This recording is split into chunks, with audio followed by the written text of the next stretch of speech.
So here's a quick rundown of some lessons learned on integrating fans into masks and helmets. Okay, so before I get started here, it's important you know my typical setup. Mine is a custom setup, and what I've got is a 10mm fan. I've got a 3.7 volt battery. It's a LiPo battery. I've got a piece of Velcro that attaches the fan to the mask and makes it adjustable. I've got a switch that I put in line, and I go through a 5-volt converter that converts the 3.7 volts to 5 volts for the fan. And if you've not seen it already, I'll link the how-to video right here and at the end. And if you're interested in dual fans rather than single fans, I'll link that video here as well. First off is do not power fans from the same powering that you're delivering to your audio. It will introduce noise into your audio lines. Don't do it. Just give it a separate battery and give it a switch. Make that switch accessible.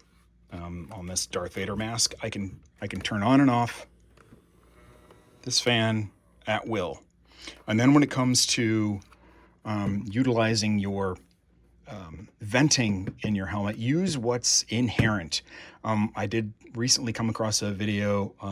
Unfortunately, I guess somebody did not realize there is venting built in under these lenses in the Darth Vader Black Series. I saw someone like cut out the inside top, cut out these little things, cut in little vents. A lot of work he didn't need to do.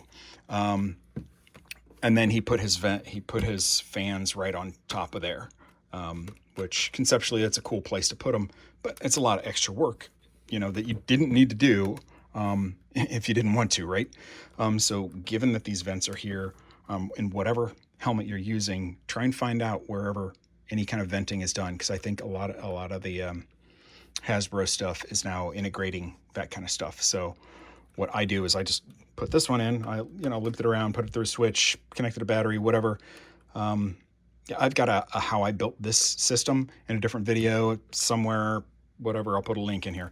But yeah, so what I do is I just kind of generally direct it up there, and it's on Velcro, so I can reposition as needed, and it can blow the warm air that I'm breathing out up through these things here.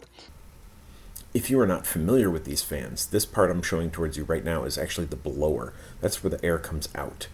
And then here on the side, that's the intake. So that's where your moist, warm air is going to be sucked in, and then it will blow out the thin portion. So in this case, it will blow out the little opening vents that are beneath the eyes.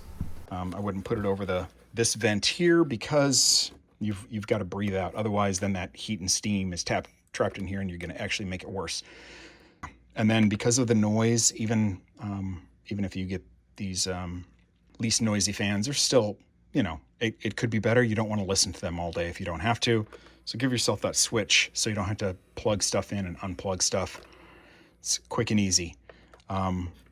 These are 10mm wide fans. Again, I've got a separate video for that. You can watch that on these. But I know a lot of people are selling packages and their fans are quite a bit larger, so they kind of eat into the space. This is the smallest fan version I could find.